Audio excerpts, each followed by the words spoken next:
नमस्कार, सुबह की खबरों में स्वागत है आपका। वो खबरें जो आपको सुबह ही देख लेनी चाहिए, बताएंगे आपको सिर्फ यहाँ। GNC-DT संशोधन बिल को संसद में मिली मंजूरी, तो फिर क्या बोले सीएम केजरीवाल। एंटीलिया केस में सचिन वजे के खिलाफ UAPA के तहत भी कई धाराएं। भारत अब नहीं देगा विदेशों को वैक्सीन। लॉकडाउन में शराब नहीं मिली तो क्या पी गए तीनों सगे भाई और फिर हो गई मौत। और जल्द हो सकता है भारत और पाकिस्तान के बीच मैच।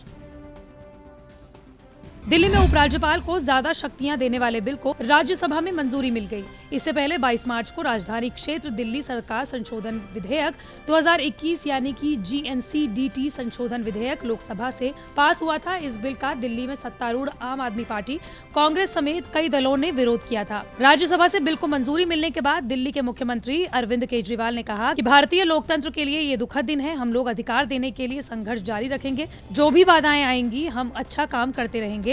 काम न तो रुकेगा और न ही धीमा होगा। राज्यसभा में विधेयक पर हुई चर्चा का जवाब देते हुए गृह राज्य मंत्री जी किशन रेड्डी ने कहा कि संविधान के मुताबिक सीमित अधिकारों वाली दिल्ली विधानसभा से युक्त एक केंद्र शासित राज्य है। सुप्रीम कोर्ट ने भी अपने फैसले में कहा है कि ये केंद्र शासित राज्य है। सभी संशोधन न्यायालय के निर्णय के अनुरूप हैं। NIA ने एंटीलिया के पास से विस्फोटक मिलने के मामले में आरोपी निलंबित पुलिस अधिकारी सचिन वजे के खिलाफ UAPA की धाराएं भी लगा दी हैं, यानी कि unlawful activities of prevention act की धाराएं लगा दी हैं। मुंबई में 25 फरवरी को उद्योगपति मुकेश अंबानी के घर एंटीलिया के निकट एक कार से विस्फोटक बरामद हुए थे। इस मामले में वजे NIA की हिरासत में है। NIA ने विशेष अदालत को इस मामले में UAPA की धाराएं जोड़ने की जानकारी देते हुए अर्जी दाखिल की। सूत्रों के मुताबिक मुंबई पुलिस में सहायक निरीक्षक वजे पर UAPA की धारा 16 और 18 के तहत आरोप लगाए गए हैं। NIA ने वजे की हिरासत खत्म करने से एक दिन पहले ये कदम उठाया है। एजेंसी उस कार के मालिक मनसुख हिरन की हत्या के मामले की भी जांच कर रही है। इस बीच ठाणे की एक अदालत ने बुधवार को महाराष्ट्र आतंकवाद रोधी दस्ते को हिरन की मौत के मामले की जांच को रोकने और मामले से संबंधित रिकॉर्ड तत्काल NIA को सौंपने का निर्देश दिया है। आपको बता दें कि हिरन का शव 5 मार्च को ठाणे की एक नहर में मिला था।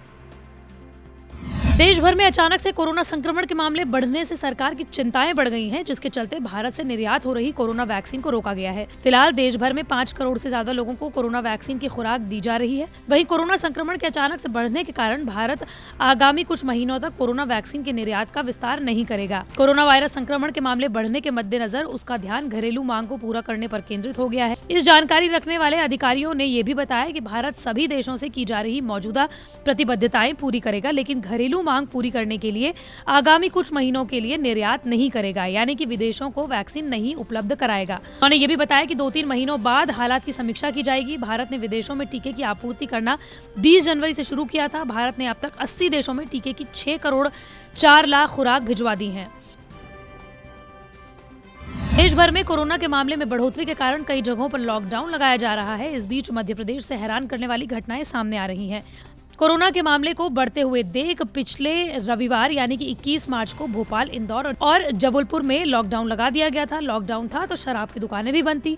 नतीजा ये हुआ कि 3 भाई सैनिटाइजर पी गए, जिससे उन तीनों की मौत हो गई। दरअसल तीनों भाइयों को शराब की लत थी और यही उनके लिए जानलेवा साबित हुई। उनके नाम पर्वत, भूरा और रामप्रसाद अहिरवार बताया जा रहा है। पुलिस के मुताबिक तीनों मूल रूप से विदिशा के रहने वाले थे और भोपाल में रहकर मजदूरी कर रहे थे। हाल ही में जब भोपाल में टोटल लॉकडाउन लगा तो उन्हें शराब नहीं मिली, क्योंकि वाइन शॉप बंद थी। लिहाजा उन्होंने 5 लीटर सैनिटाइजर की केन खरीदी और शराब की जगह सैनिटाइजर पी गए। हालांकि भोपाल में सैनिटाइजर पीने से मौत का कोई पहला मामला नहीं है। इससे पहले गोविंदपुरा इलाके में भी 3 लोगों की सैनिटाइजर पीने से मौत का मामला पिछले साल सामने आया था।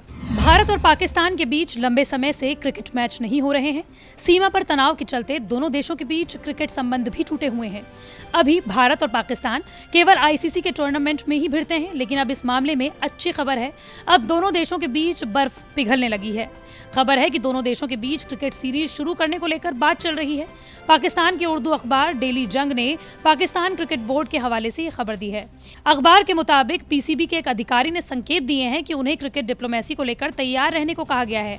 हालांकि इस अधिकारी ने साफ तौर पर नहीं कहा, लेकिन बताया है कि इस मामले में आगे बातें बढ़ रही हैं। यही नहीं, पाकिस्तानी क्रिकेटर्स भारत के वीजा के लिए अप्लाई भी करने वाले हैं। अखबार ने बताया है कि भारत पाकिस्तान के रिश्तों को लेकर भारतीय मीडिया में काफी चर्चाएं हैं। डेली जंग ने यह भी लिखा है कि जो लोग दोनों पड़ोसियों के बीच शांति समझौते की कोशिश में लगे हुए हैं वो भारत पाकिस्तान की सीरीज को लेकर भी प्रयास कर रहे हैं। बताया जा रहा है कि अगर सीरीज पर रजामंदी होती है तो 3 मैच की सीरीज खेली जा सकती है। आपको बता दें कि भारत और पाकिस्तान की पुरुष क्रिकेट टीमों के बीच आखिरी बार द्विपक्षीय क्रिकेट सीरीज साल 2012 में हुई थी। इसके बाद से कोई सीरीज नहीं खेली गई। हालांकि आईसीसी टूर्नामेंट और एशिया कप में दोनों एक दूसरे के खिलाफ खेले हैं।